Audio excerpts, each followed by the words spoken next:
Welcome out to another episode of It's All Been Checked Before. This time, disaster. Yeah, I'm not describing our run. I am describing this episode. Of It's All Been Checked Before. Disaster on It's All Been Checked Before. You know what's not a disaster? Our Facebook page. Lots of fun stuff there. We throw the fun stuff to you. Get in there. Talk to us. Like it. Love it. Like, subscribe. No, that's what you do with a podcast. But please engage with us out there. A lot of fun stuff out there It's one of the few fun places on Facebook. Can I say that? Don't kick us off, Zuckerberg. Otherwise, it will be a disaster. And this is disaster on It's All Been Checked Before. Welcome out to another episode of It's All Been Trekked Before. Your regular hosts are here. This is Steven. And Keith. Jimmy-Jerome. And we are here to talk about disaster. Hopefully this podcast won't be one, but we'll see. First impressions. I don't think I didn't really know what was going to be happening going into it. It seemed a little odd. I mean, one of the notes from the middle is I wrote that I need to watch this again at some point when it's like paying as close attention as possible, because I feel like I missed some beats that would have explained exactly what was going on and why. There was a certain point where I didn't feel like they had adequately explained like what caused what was happening. That was pretty much it. I mean, I saw from the synopsis when I was actually hovering over something, I was like, oh, some sort of quantum filament. Okay, missed it. Yeah, they explained what they hit. Yeah, I did the same thing, Keith. I was the same thing. Like, did I forget? And then when I looked at it, I'm like, oh no, okay, yeah, it was there. They said it. It just wasn't important. It was, the catalyst. Yeah, and I wrote down at some point, and we'll talk about it more later, that I liked the way the groupings were, and people were working on the same kind of problems together but separate. And I made almost the exact same note. Yeah, and then I realized as I was watching, especially today, I was like, oh, it's called Disaster. This is like the disaster movies of the 70s, or now for that matter. But it's that same kind of setup, like the Irwin Allen, the Towering Inferno, the Poseidon Adventure. I'm almost sure in the Towering Inferno there was an elevator scene where the elevator they had to get out of it and that stuff. I think that the baby thing's definitely been in one of the disaster movies, and then feels like it. Stuff. So, and in those disaster movies, there was always an array of characters in different places. A much larger cast in here, cast of thousands. Speaking of disasters, it looks like Jimmy's having an earthquake or something over there. That's one of the movies, actually. I wrote down. Actually, I did write down because at first I was like, oh, this is very Irwin Allen. And I was like, oh, this is actually very Irwin Allen. And there was a play out. There's a musical, Disaster, the musical. That actually some friends of ours were in a few years back. Oh, that sounds familiar. It's actually fairly entertaining. And then I forgot that I directed a spoof of disaster movies, very specifically Earthquake, but called Aftershock back in the 2010, 2011, somewhere in there, 2012, but with the fake Bacon Boys. But it was also hit a lot of the same beats as Going Through the Peril. All that said, we'll get into it, but I didn't. If somebody loved this, I'm sorry. That was okay. So I liked it. I felt like it was the first. I didn't say I loved it. I liked it. I thought it was the first time we really saw this show in a long time try to tackle it as an ensemble. Mm-hmm. I feel like so many times we focus on one or two characters and the rest are like set dressing. Yep. I appreciated having all seven leads have some plot. Granted, they didn't all have a lot of plot or great plot, but they all had plot. And not just our three leads, but our three major reoccurring characters at this point. I mean, there are a couple other reoccurring characters that matter, like Nersagawa. She wasn't in this one. She does cameo next week. But our big three, Chief Miles O'Brien, Keiko O'Brien, and Ensign Ro Lauren, who, granted, this is only her second episode, but she... If you look back after 7 seasons, you'll acknowledge her as one of the big reoccurring. So it feels like you've got your A and your B team all participating. Now, it could have been tighter if they ditched the kids and the reoccurring players and just focused on the cars should be like, bye, kids. I'm heading right up that ladder. Yeah, that one was definitely, I agree, Jimmy. That one was the weakest, even though no, it wasn't that one. I enjoyed that. Wasn't the weakest. No, Picard's wasn't the weakest. It was just the one that was slightly annoying. Which, well, which one? Wait, well, which one did you? Oh, do you want to save that for your most annoying? No, I think the weakest one was Jordy and Beverly because it was barely anything. Yeah. Odd thing about that one, I'll cut ahead some. I think is that their final maneuver of we have to make it from here to there, and we have this much time, and then we have to depressurize. Off camera, off mic, you and I had been talking to you guys about For All Mankind, the new sci-fi series developed by Ronald D. Moore, who wrote this episode. Mm-hmm. Well, the season 2 finale involves this almost exact same kind of scenario. Limited amount of time. There's not going to be action. You're going to have to repressurize, pressurize, repressurize. So I was like, wait a minute. I just saw this. There are enough differences that he in a way he was repeating himself, but he wasn't, but it just stuck out to me because I just saw it. But yeah, I like that pairing only because it was so weird because other than maybe Jordy getting his eyes checked, I can't remember those two just hanging out together or whatever. So, but yeah, I like the pairing. I just felt like their story was not great or developed very much.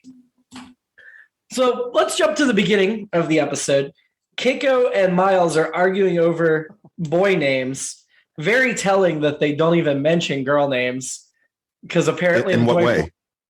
Because they have a girl. No.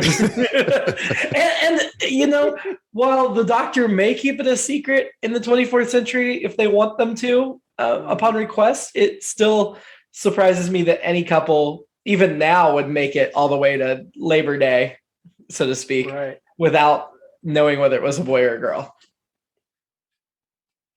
So yeah. Well, my first note was the fashion note. I have a couple of them. Fashion. But so that was that like yet another Picard jacket? It looked like he was dressed in velour or something. No, that was the same one the same casual one we've seen. I had the same thought. It didn't have the elbow or the shoulder things. Didn't have the cross hatching. It looked like a different material too. While you're looking at that, when they were arguing about the name and all that, Worf is standing behind Keiko, and he's doing some weird business with his sash. Like he's looking at it like he's never seen it before. Like he's adjusting things, he's pushing things. I'm like, what is he doing? Is that just something for him to do while he was in the scene? Well, do something, but don't take focus, but do something. And that's what he landed on. I see what we were saying, Keith. I'm sorry. It's the same style as that other jacket, but the pattern's slightly different. Yeah. Maybe the other one was too heavy or something. Looks like different material too. So that was might be different material, but yeah, it's the same cut and color pattern as the other one. So maybe they were just fine tuning it. So along those lines, and I mentioned third note was, I guess they have a huge budget for speaking parts suddenly this episode. Just seems like everybody's, all these new people like out of nowhere just chattering it up and new outfits. But I mean, I guess maybe were they successful at this point? I mean, did they consider themselves? Yeah. They were like, let's throw money at it. So I know when they left the air, at least by some measures, they were the number one show on television. By season 5, they were pretty popular. I don't know if they'd achieved number 1 status yet, but they were doing well. They were not in any danger of cancellation. We'll say that. They took them off the air when they were still popular to make films, not because the ratings had started to sag.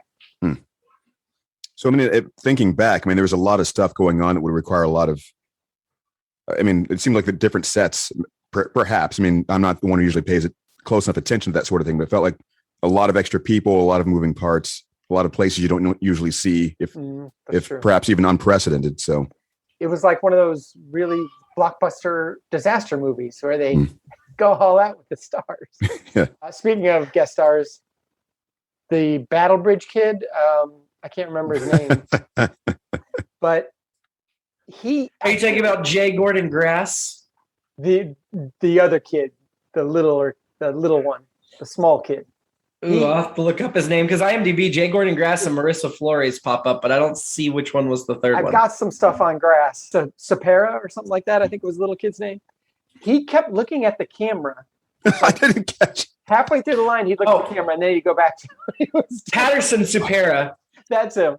Interestingly, all of the kids' last names are the same as their character last names. Yeah. I don't know if that's like, hey, this is cool, or we're just lazy now, and you get have the last name, same last name. That's funny. he kept looking at the camera. Eventually he stopped, but like I felt like it was. I'm trying to think of what other place I've seen this, like, The Office, bad acting, The Office, or just like it was very like Ahead of his time. Peter Griffin, where it's like, hey guy, hey, do I look over here? And then, but yeah, it's So that actor on IMDb, there are 3 listings. He was in the pilot of The Bells of Bleecker Street. Then he was in this episode, which is what he's best known for. And then in 2 episodes of Dookie Howser, he played young Vinny. Oh, that's right. Which, yeah, I can see why I only had 3, but he's a perfect for a young Vinny. Doogie Howser. Now, which one was he? The one who was crying, or was he the one who was like, "We're all gonna die"? He was the crier. Now the kid who we're all gonna die. Jay Gordon Grass, played by John Christian Grass. Yeah, I recognized him immediately from his Seinfeld appearances. Oh, so he was the kid. He was in the parking space, but his bigger part was he was in the non-fat yogurt episode where he overhears Jerry cursing, so he decides it's cool, and then so then his mom hears him and he brings him over. He's like, he heard this from you. He's like, oh well, so you need to give him a speech. So Jerry gives him a speech like it's not right necessarily to curse, blah blah blah.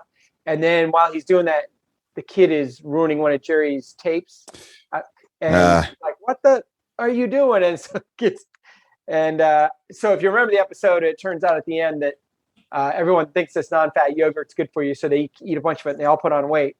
And then at the very end, our guy here, Grass, calls Jerry a fat alliterative word. So I recognized him right away. But I did it. I enjoyed. I liked his "We're all gonna die" talk. Yeah, I thought that.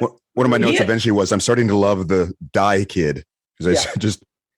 So he has 37 credits. He also guest starred on Dookie Howser once, not as a young anybody, but he's best known for the film Kindergarten Cop.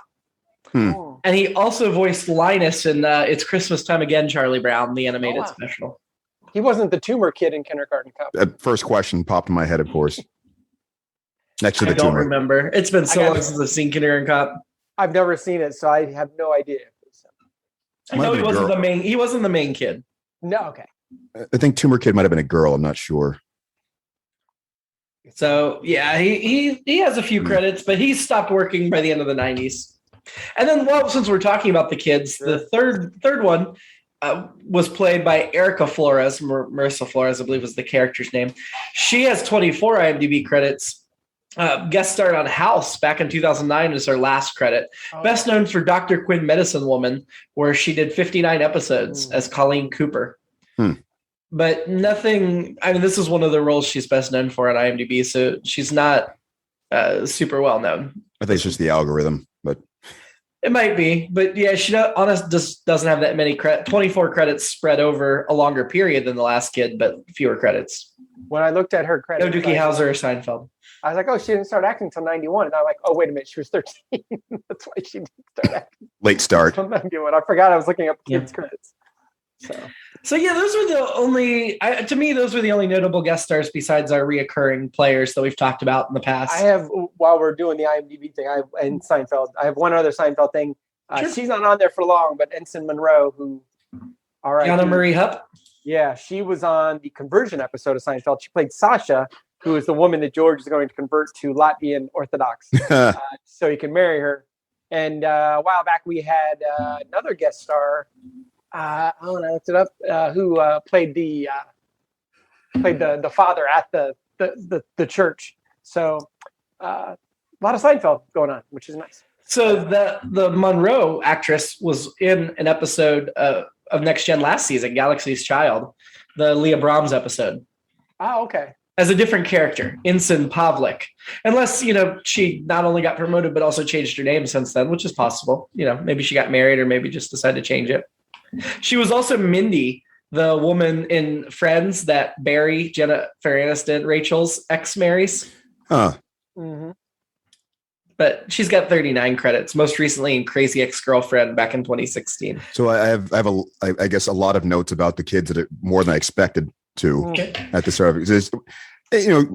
Sometimes some of them were, I guess, semi-comedic observations going through it because it's a lot.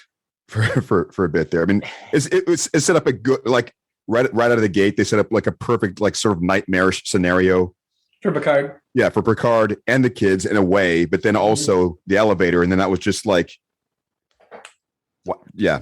I was confused about the whole premise because it was the prize for winning the science fair was Picard was going to give them a tour of some of the science areas of the ship. But the Enterprise is a very welcoming place that helps people a lot. And you think any kids that were already aspiring to science would have been allowed to see those labs and areas before. That's a good point. They might have, the whole time they might have just been like, "Oh, we've been here. We've been here." Yeah. Well, Like, I mean, oh, we get to see it with Picard? Okay, I guess. He's kind of a cranky old man. Yeah, no, these are just some crewmen's kids.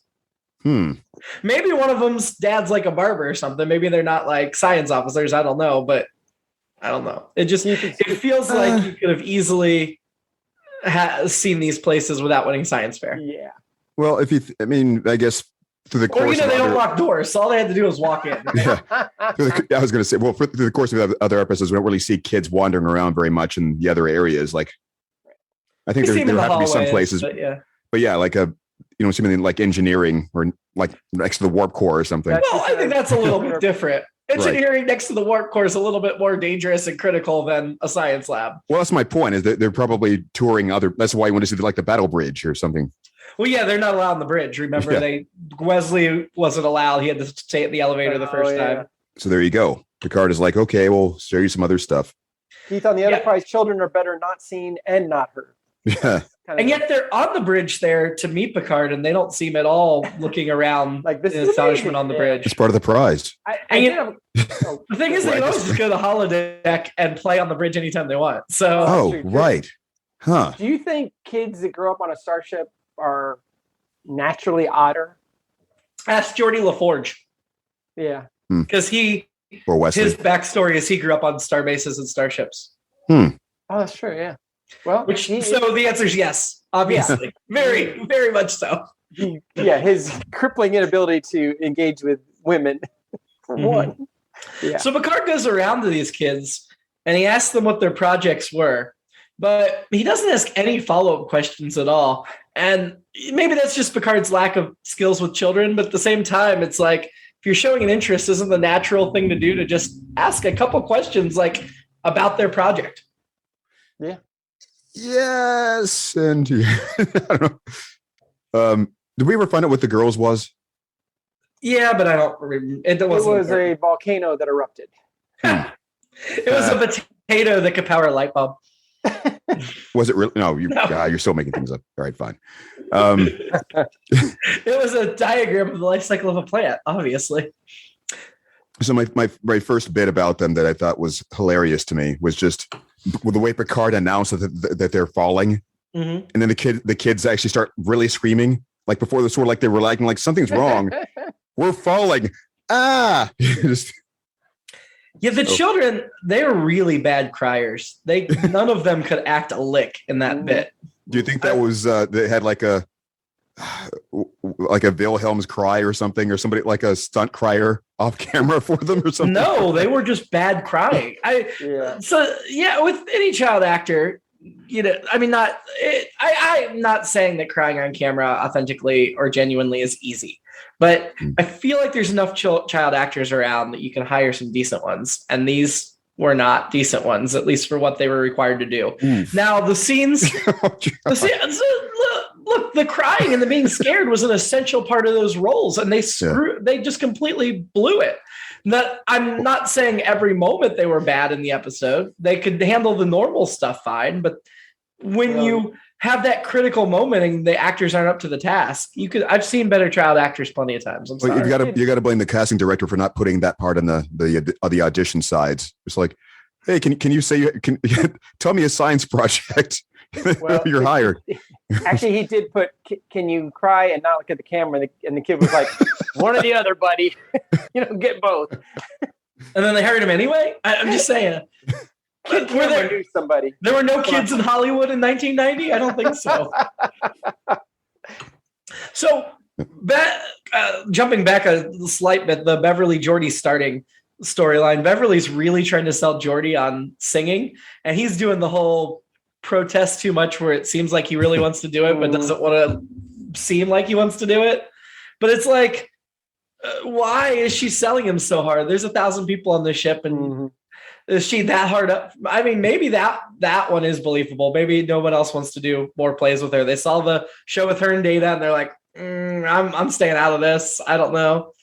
Barkley. But then she says she could take care of his pitch, and I'm like, pitch is not something you can just fix easily for a lot of people. My issue was I was more surprised that it wasn't dancing. The dancing doctor. When they were they were leading up to it, I thought it was going to be dancing, not singing. But. Well, she's probably doing the dance part. So on the bridge, as everything's falling and everything goes bad, Lieutenant Monroe immediately takes command, as Stephen had mentioned, Monroe, but then dies like almost right away because you got to somehow have the command removed. Troy doesn't take command, and she doesn't seem even familiar with the protocols.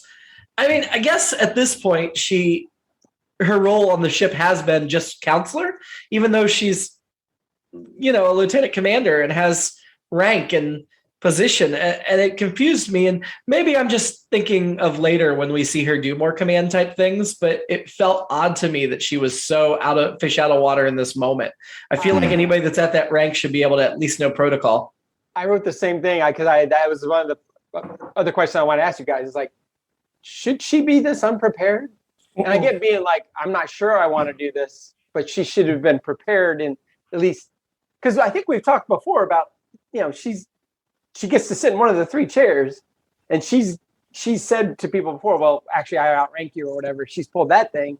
But yeah, and I thought, obviously it was so that arc kind of went through the episode of her being unsteady, but then realizing, okay, you know what? Then becoming intoxicated with power. No, then kind of growing into it and realizing, that she takes charge at the end or whatever. And, they end up doing the right thing. Although, I do like the line at the end when, Rose like, hey, you did the right thing. She's like, well, yeah, but it could have been the wrong thing, which is part of being a captain. I mean, I understand it was somewhat contrived, which is probably why it seems odd. But at the same time, I related to her in that moment in the sense that there are all kinds of things that I have access to, or, I'm at certain places. And it's just, when I actually have to do something, though, that's exactly me. I just go like, what? This is like if someone starts paying attention to me and actually starts looking for something that matters, then it's a problem. Because, the title is probably vestigial to the extent that it goes along with the role of being counselor, probably. And she's probably rarely been in a position where she has to make decisions that actually could have impact life or death situations.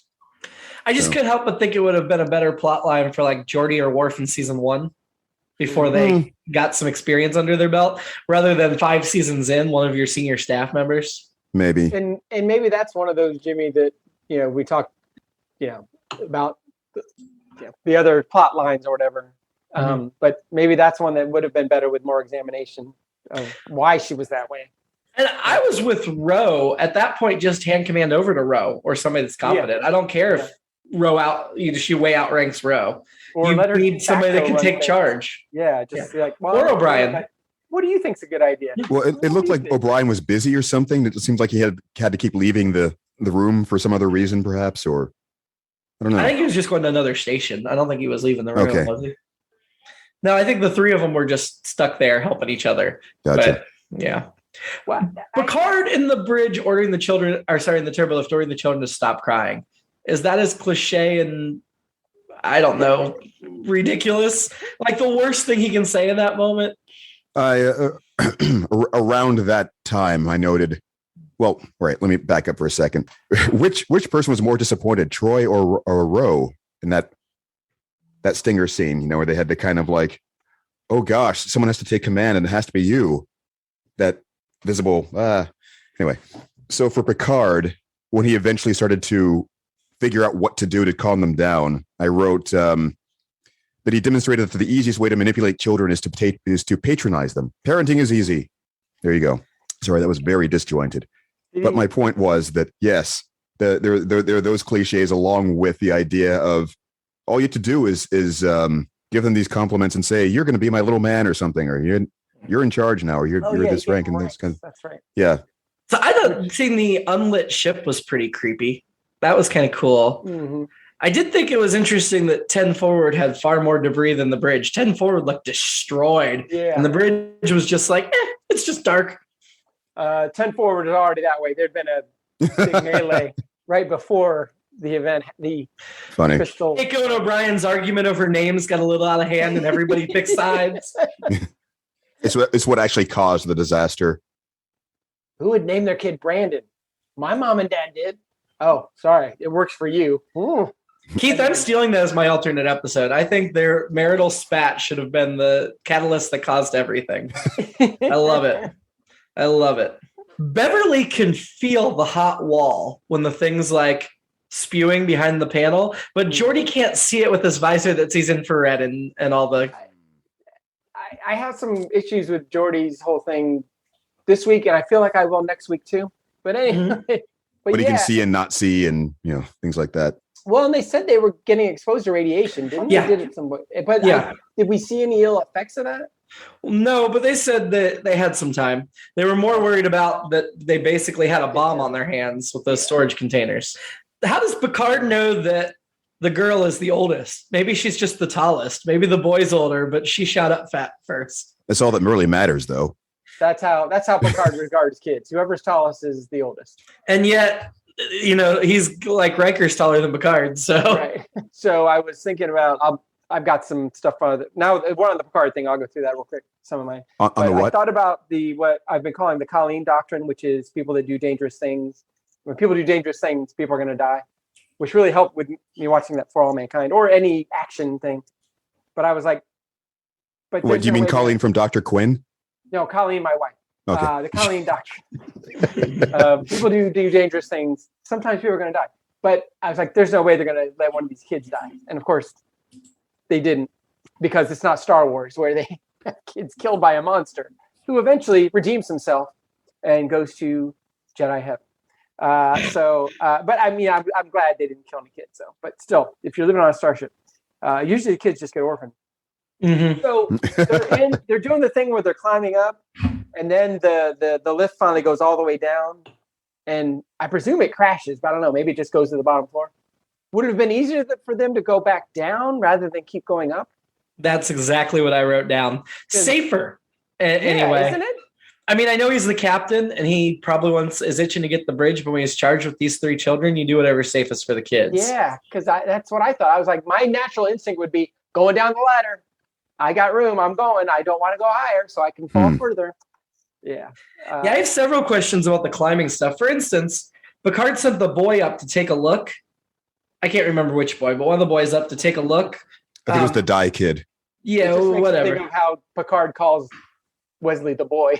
But he sees, but he sees the clamps broken, and then he pulls the kid back in, even though he then says they all need to climb out. Why not leave the kid out? Right. And then how did Picard get out? Because his ankle was busted. He can't even reach the hole. We never saw how he got out of the turbo lift. Maybe it's because, however, they got all tied together with those wires. They kind of... The kids form a human pyramid, and he stood on them. I don't... Yeah. I was curious about that too. I lost the thread, obviously, but I thought the same thing. Like, because I thought they were going to do it when he was like, they're like, well, you have to get up or we won't go or whatever. I thought they were going to show them somehow, bracing his ankle in some way so he could do it. I mean, I get later that, okay, it's 23rd, 24th century, they took care of that ankle real quick. But yeah, getting out of there, I agree. Sorry, I was going to segue into the song. Yes. And I like they pointed out the laughing Vulcan and his dog, which makes me think that's a Earth song, because aren't the Vulcan dogs sea laths? Isn't that what they were? That's our cats. Oh, okay. All right. So I'm showing my cat bias now. And then they sang Frere Jacques, which was, I guess, because Picard's.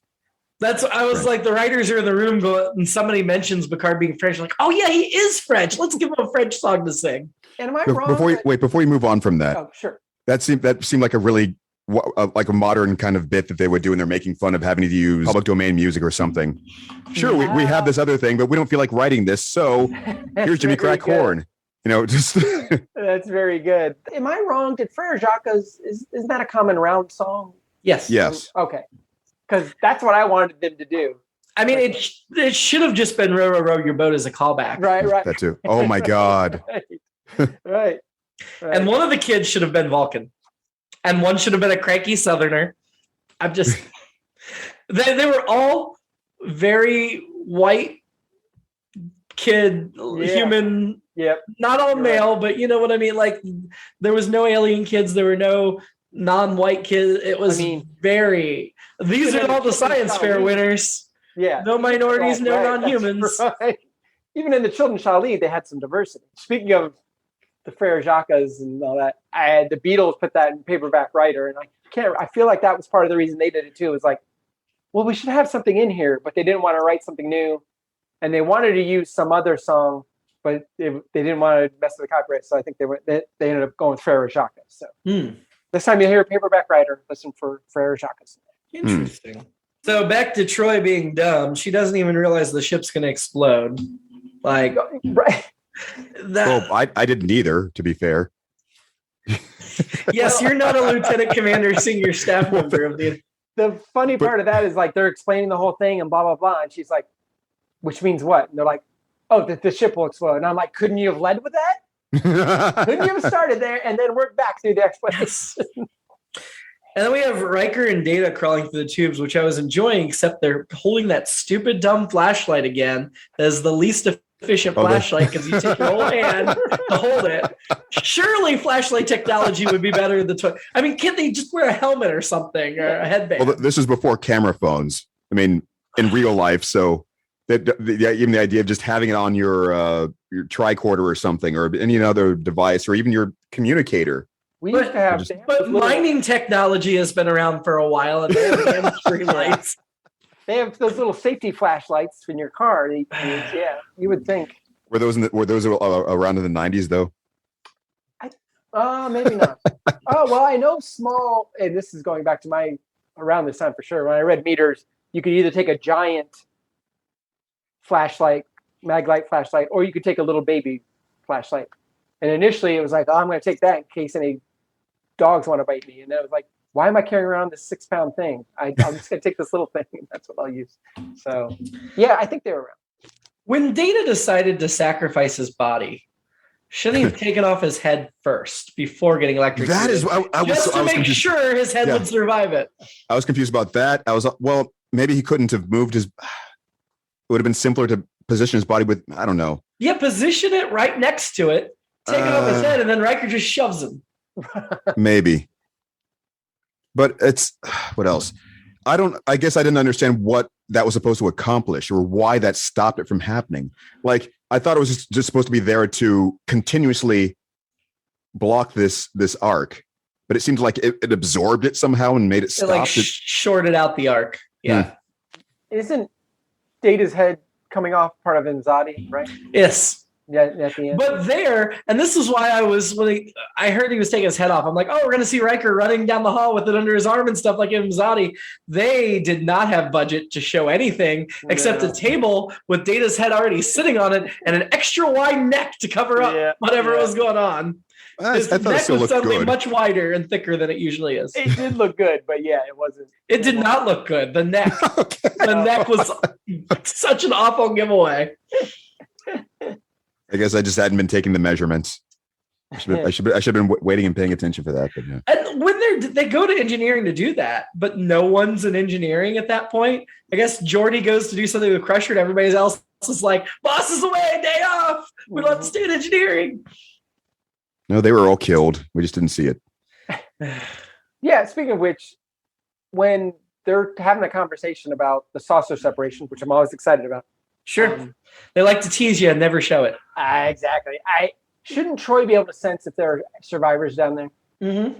Well, she sensed. Write that down. She talked about that there were a lot of strong emotions, and she couldn't pinpoint and separate them out like the individuals. So I'm sure she could have like picked out Riker or somebody she was familiar with. But I did think it was plausible when you've got 1,000 people on the ship and all these things are going wrong that she would have a hard time pinpointing exactly where every individual was. I bought that. So that was one of the part I get. Yeah. That was one of the bits that I had zoned out or was taking other notes for because I didn't know exactly what the dilemma was there. Mm-hmm. But one thing that occurred to me later was Were the public address things working? I mean, could they have made shipwide announcements or any sort? Didn't seem like it.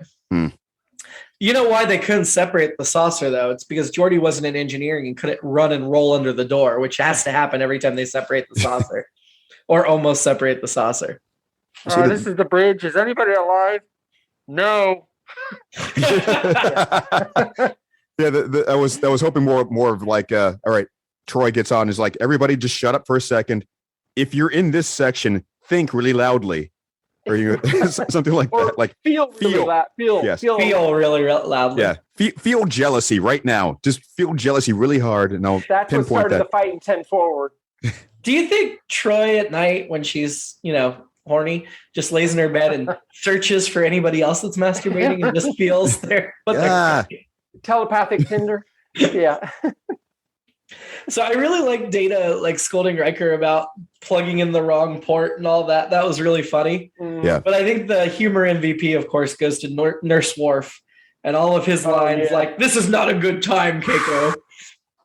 And don't push and all that, everything. That whole thing kind of blew by me at the beginning.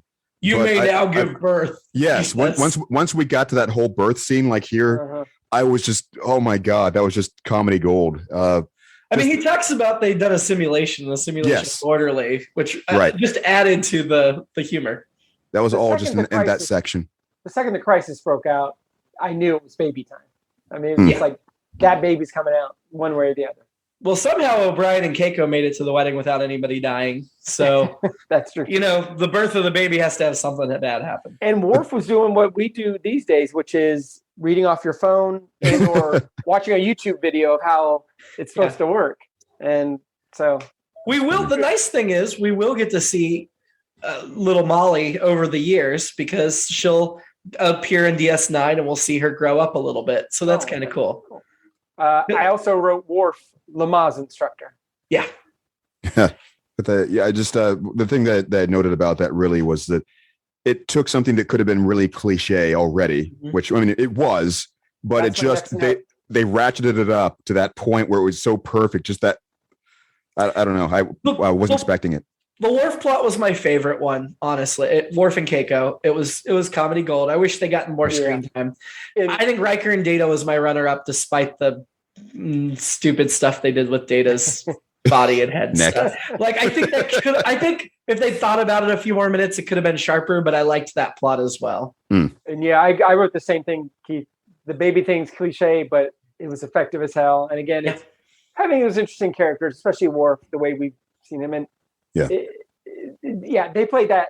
That was written perfectly. He wasn't, a jerk, or he wasn't like, he's not a robot or whatever. He was just, this is the way he handles things. Right. Well, I think they're starting to figure out by this point in the franchise that Worf is really good as a comedy character and give him comedy a lot. And they will from here on out in films and DS9. We're going to get a lot of comedy Worf. So back to the Troy plot is my oldest note now. Why didn't they just divert power to engineering sooner? I mean, Ro is right that you don't sacrifice the whole ship because there might be some people trapped in engineering, but I feel like there was plenty of opportunity to divert the power sooner and give them more opportunity to fix it down there. It didn't have to be so urgent. I think that comes down to the lack of communicative ability at that point. That's true. It was all the uncertainty. Where are people? What are they doing? Should we do this? So Roy and Troy did that earlier. Their conversation, I think we passed the Bechdel test. They had a couple of guy-involved conversations. I was like, all right.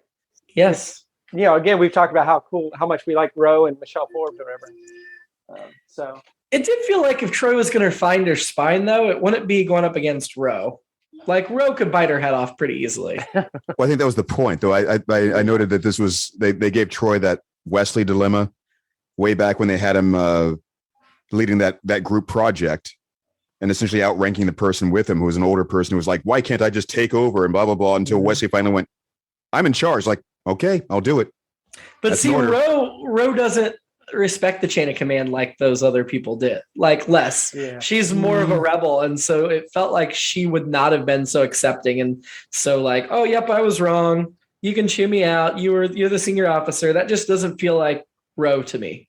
that wasn't too. I mean, I don't know. I mean, I don't think it was quite that extreme. I mean, it seemed like she was. You're right. I'm exaggerating, but she was respecting the fact that Troy stepped up and said, "Do it." Yeah. Because I thought Ro was writing it. She wasn't even sure she was right, but she didn't want somebody else to make the decision. Mm-hmm. So the Crusher and Geordi, when they decompressorize and everything, first of all, why can't you just repressurize from the same panel you depressurize from? That seems like bad design. And all of these panels are supposed to be interchangeable, like modular, so you can put whatever you need on the panel. And if it is two separate panels, have one of you hang on next to the panel that you need to repressurize. Right. Even if it looked like a smooth panel with nothing to hang on to, you can't tell me they can't pop something open and grab onto something within the wall. Well, it's for security reasons and ergonomics, and because of the way the ship disaster was happening, these things weren't possible. Things were just broken enough to be able to. Yeah, to that extent, does it make sense for a place where things are going to be flying out from time to time that a ladder is the only place in there that you could grab onto? Oh God, yeah. Why wouldn't you design a room like that with a hatch to just have like all kinds of handholds and maybe even on the floor or something? I don't know. Yeah. Just in case it accidentally depressurizes, despite all of the backup systems to prevent it. But I mean, these people should have by now watched sci-fi movies and known that at some point you're going to have to eject a monster or something. I mean, I really think the Enterprise D is probably safe enough. They didn't need the handholds, but I feel like you've seen enough panels open. You can make a handhold if you need to. And actually, the whole ended up depressurizing kind of felt anticlimactic. Unfortunately, I wanted more out of their subplot. Yeah, like to go back to the other Ronald D. Moore depressurization thing. In that one, they're hurt a lot worse. Yeah, and this one was just like it didn't blew seem them. like that much of a struggle. Yeah, it was a big win, and then they passed out. Yeah. Okay. Yeah. You mentioned teleplay by Ron D. Moore, and it was a story by Ron Jarvis and Philip Scorza. Ron Jarvis, best known as a writer for The Next Generation, only has 8 credits, and this is his only Next Gen story by credit. And then Philip A. Scorza, who's best known for writing, and the two of them wrote this episode, or story by this episode, and then they wrote an episode of The Munsters Today, which was the Munsters update in 1989. And it was directed by Gabrielle Beaumont, who is best known for directing Hill Street Blues, Remington Steele, L.A. Law. Will direct an episode of Voyager eventually. Still alive, British lady. This is her 4th episode she directed. Oh. She directed Booby Trap, The High Ground, Suddenly Human, and she'll direct 3 more episodes after this. So all of our favorite episodes is what I heard. And she will direct episode DS9 as well. Don't see any Seinfeld directing, but doesn't look like she was directing sitcoms. Looked like she was more into dramas. It does also say on IMDb, and I don't know if this is accurate or not, uncredited writing by Brandon Braga. I know Ron D. Moore and Brandon Braga collaborated a lot. So they'll write the first 2 films together, Next Gen films. So I don't know if he worked on this one or not, but IMDb seems to think he did help Ron D. Moore out.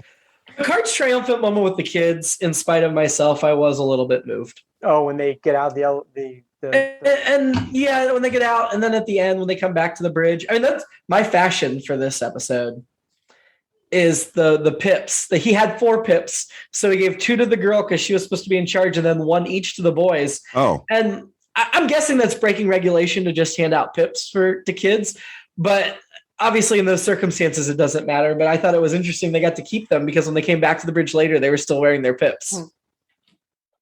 I thought the kids' clothes were interesting. They had slightly more formal clothes later. I thought, which I thought were slightly better designs than what they were wearing for most of the episode. But they were, 24th century granimals. Keith, you should have said that out loud. That was funny. The podcast audience is missing when you put in the chat. Silly Jimmy, pips are for kids. I didn't want to interrupt. No, that would have been worth the interruption. It's now been read out loud for the record, so it can be included on the podcast. Hooray. The kids getting there. Skipped over one thing that I've got a pair of comments at the end that just, I like them anyway. So when Riker got onto the comm, this is after Troy said that she could be in a first officer because anybody, doesn't really take that much. That was really funny. Yeah. I thought he was about to call Crusher to send in the burn unit. Like it looked like he was about to do that. Just Riker to Crusher. Give me some aloe. Yeah. And then when they came in and did the thing where Picard said number 1 and they both said it. Yeah. Troy right then should have said C. Anyone could have done it. Just that would have been such a great line, and they just. Keith, you just hit my last 2 notes that I had. So. Oh really? Yes, the Troy, the Riker, and the number 1 thing. Absolutely, I wrote both those down as well. I like those moments. Those were cute. Do you have an alternate episode? I struggled with one. Mine was that they decide to saucer separate, but then the non-saucer part of the ship, someone comes and saves them. And so it's real awkward later. it creates some drama later. And like, you sentenced us to death. Like, sorry, I didn't. She made me do it, or whatever. But although actually, I don't think it'd be a comedy. I think it'd be very dramatic. But so that was my alternate episode. You know, they kind of left some possibilities hanging there. I mean, they went with what was essentially a feel-good episode. When they could have just as easily as Stephen, mentioned earlier, they could have killed one of the kids. Troy could have buckled and just went with Rose's decision and had it been wrong and someone died because of that. I think even on the new Discovery and stuff, they lean towards that optimism where they don't kill people just to kill people. Mm-hmm. I still don't think on Star Trek they'd just kill a kid like that without a really good reason. Again, this isn't Star Wars where we kill a bunch of kids. Very true. That one of the million reasons why Star Trek's better. Who do you want to have a drink with? Mainly because of the Seinfeld connection. R.I.P. Ensign Monroe. So before she dies, of course. I also wrote down Monroe, and I did not write down why I chose her. And now I'm trying to figure out if it's just because I felt really bad for her that she got killed so unceremoniously and probably would have done a better job managing the situation. I'm not sure. Yeah. Probably Data or Worf in this case. Which one? Man, I think I would like to hear Worf describe his childbirth class or something, just the simulation. Who was your annoyance? Mine's who I call Kid Camera.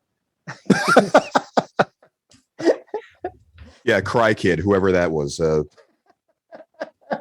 Yeah, that's the other name. Oh, so that's the same guy. Same one. Yeah. I have to go the same for the crying, for the really bad crying. Because they were all bad at crying, but he was the worst at crying of the 3 of them. Star Trek may not kill kids, but we have no problem doing it. God. I mean, if they're good actors, we'll praise them. If they're bad actors, they're not. And at this point, these kids are 40 years old. So if they can't take a little criticism... Yeah. It's not like we're going out and knocking over a 6-year-old. The views expressed on It's All Been Trek Before do not necessarily reflect the people saying them on It's All Been Trek Before. I believe Keith's the one that said that he hates kids. I heard it from Keith. That's who I keep hearing. It was a very deep voice. So different contexts, though. I mean, I hate kids for other reasons. Where do we want to rank this?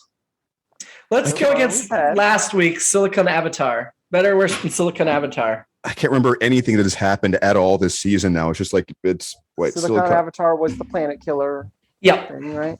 Oh. Yes. It was the crystalline entity's return. I liked this better. Yeah. Yep. Yeah, I mean it had the stuff. Darmok, better or worse? The Star Trek cultural significance. I know Steven thought Darmok was at Tanagra when the walls fell. It wasn't Tanagra, was it? Where the walls fell? I don't remember. I did enjoy the Lower Decks episode in the new season with Darmok. Yeah. Which was Carl Tart, who I love. With the Tamarian or whatever their species is. Tamarian. Yeah. That became a hand puppet. Yes. So good. I would probably watch this episode again before this, but that one, I know we go to the sci-fi concepts were probably better. True. Yeah, the sci-fi concepts were better in that one, and that is more highly regarded. And yet, I did find this episode pretty darn enjoyable, so I'm kind of torn. Yeah. Keith, we'll let you decide. Damn it. This is how we get you. Right. I think for the Worf memes alone, I'd put it above that. Okay, above that is Ensign Rowe. Nope. I think that's a good stopping point. Yeah, I agree. I liked this episode. Like I said at the beginning, I am not disappointed by it. I enjoyed myself. Yeah. It wasn't the best episode Next Gen ever, but I would watch it again without hesitation. Getting to see some of the other characters a little more, and it reminded me of Data's Day, but your very first comment, Jimmy, reminded me that Data's Day was all about Data, really talking to other people, whereas in this one we had people spread out and everything doing different things, which I enjoyed a lot. I liked the ensemble. I wish they did more as an ensemble. Mm-hmm. Yeah.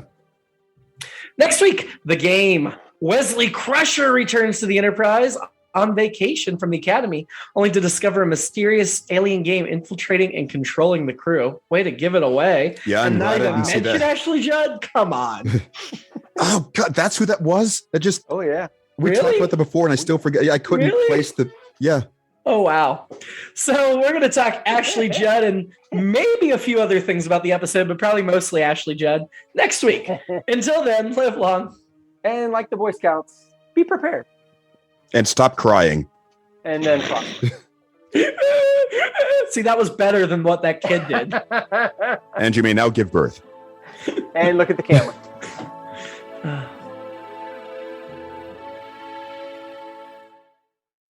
It's All Been Done presents. Who's got the time?